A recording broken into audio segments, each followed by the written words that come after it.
Hi everybody, and today I will be talking about serving.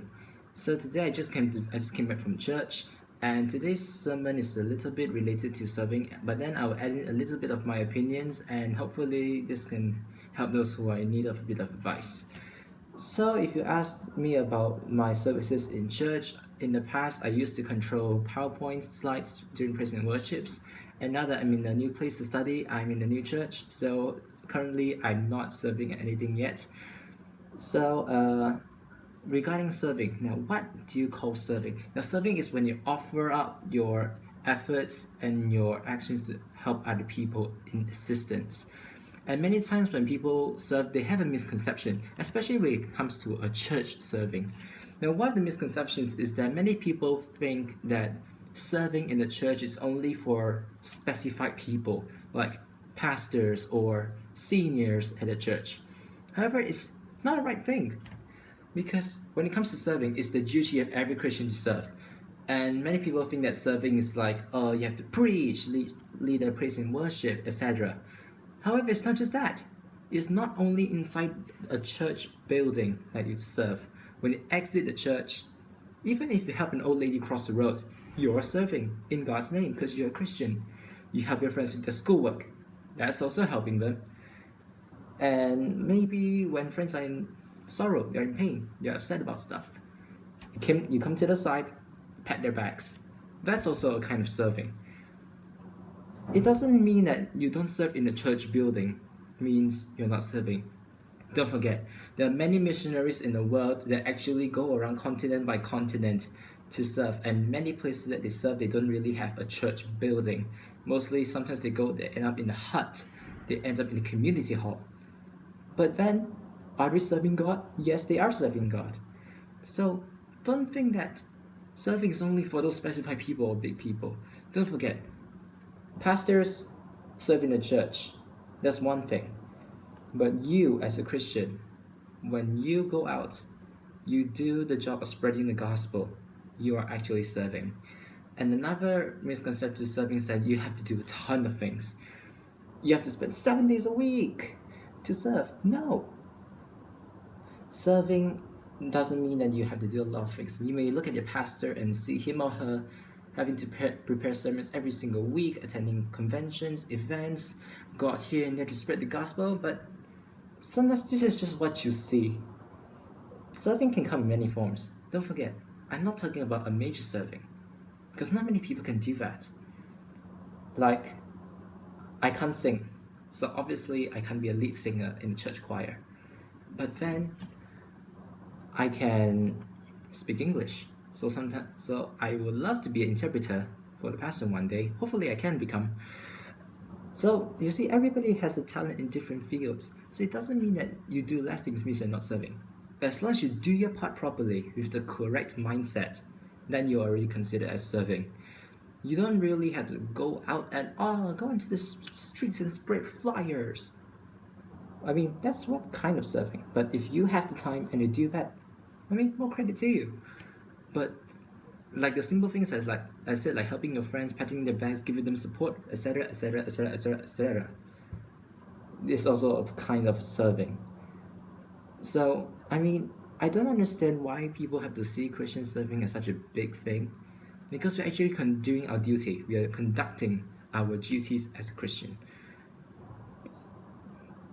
And when it comes to serving, many people make a mistake. Now I'll go into, since I'm here, I'll be going into the mistakes that people make when they serve.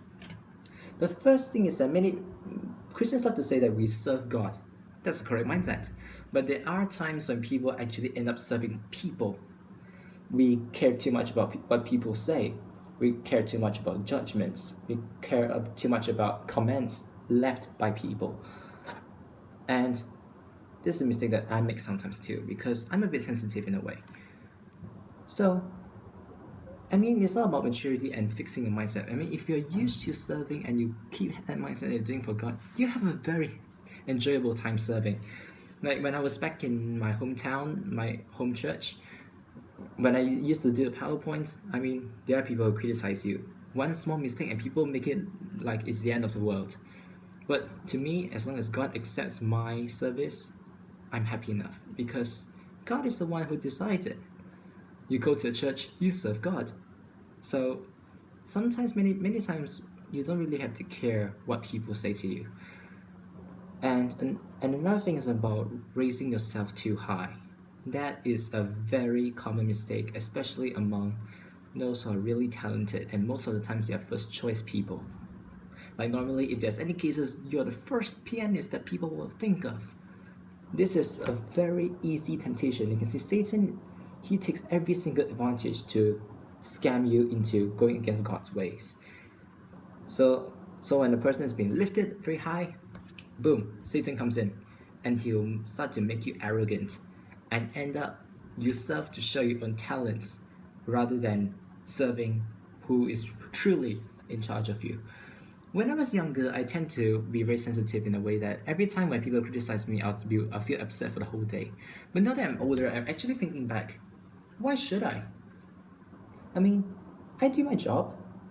So God will accept anybody who does the job right with the right mindset. So why should I care what people say? I mean, a little bit of constructive criticism will help you. That's fine. But I mean those people who judge you constantly. People who come to a church to be a judge. Like, if you want to be a judge, be more talented and go into a show. Don't come to a church and be a judge. And when it comes to judging, I know many people love to do that. Judging the pastor. I used to do that a lot, but now I feel, why should I? Pastors are not easy. Their life is very, very tough. They have to sacrifice their time with families, their own free time, and they have to serve in the ministry as a daily basis. We go to church every single week and we have to do small servings every single day on a daily basis. But pastors, they are heavily involved in the ministry. So, I mean, I heard of people who go to church and say, I come to the church once a week, give me a good sermon. No. This is not a service center. You enter a service center, yes, you can demand because you're paying for it. But when you come to a church, you are not the customer. You are coming to God in His presence. God doesn't pay you to come. It's your duty to come. And whether the pastor gives a good sermon or not is none of your business. A pastor's job is to deliver the message. Whether they do well or not, that's between him or her and God. We as a congregation, we as people who come to the church and worship, our job is to just do our part, listen to the sermon, go through the Bible, and just live our lives properly as a Christian. If you cannot be better than the person, don't criticize them. Don't forget, pastors have to go through courses and get a certificate to be a pastor. There's a reason why they are standing on the church stage giving a sermon, and we are not. So I never tell myself that I'm better than a pastor because I will never be. I never went through a pastor's course. I never taken a certificate to be a pastor, so I have no right to say about pastor, and I won't even if I have the right. I mean, by criticizing pastor, it doesn't make things better. If you're unhappy at the church, move to a new church. Not every church fits the same person. People have different demands and requirements. But to me, wherever I am, I just say I'm with the same God. So I don't have to really care about who is my pastor. As long as God still loves me, I'm happy. And the last thing about going to church and serve is that many people serve because of friendship. Friendship influences serving. This is the modern today. When I was serving doing PowerPoint slides in the past, I tend to have one thing is that I constantly do the slides every single week. And maybe because I wasn't generous enough, I do admit I kind of committed a sin is that I'm too greedy. So in the end, I keep doing things when it's other people's turn to do it. So I mean, this part I admit is my fault. But then there's one thing that I will not do is that I will not be influenced by friendship. I mean, if you look at pastors, they have to spend so much time in the ministry. It is not surprising that there are times pastors do feel lonely. They do feel more stressed than we normal people are. So I mean, We are not even a pastor, we don't have as much workload. So why let our friendship influence our service? Like I mentioned, it's between us and God, right?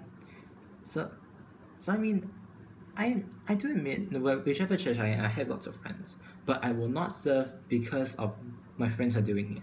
I serve because I volunteer to do it. I feel the urge of wanting to serve God in this position. So this is why I do it. I never do it because of friends when it comes to serving. So this is how I adjust myself. So to conclude, so to conclude my points for today is the firstly, serving's for everyone, big or small. As long as you're Christian, you're serving, big or small, you're still serving. Secondly, a, a pastor is not God. They're still human. So just do show them respect. Thirdly, don't judge when you go to a church, because a church is a community of believers who believe in the same God and have accepted God and are a family in God's name. And last but not the least, don't serve because of your friends. You serve between it's because of you and God. You want to do something for God, and not because your friends want to do it. You do it. And before I sign off, I'd like to say, for all those Christians, God bless and continue on your ministry. And for those non-Christians, I hope you understand what I'm saying, and I hope it kind of clears out a few things. I don't expect many viewers for this thing because it's just a personal sharing. But however, whoever happens to see this by random, then more credit to you. And thanks for listening for almost 12 minutes. Sorry for taking up my time. And until my next video, see you.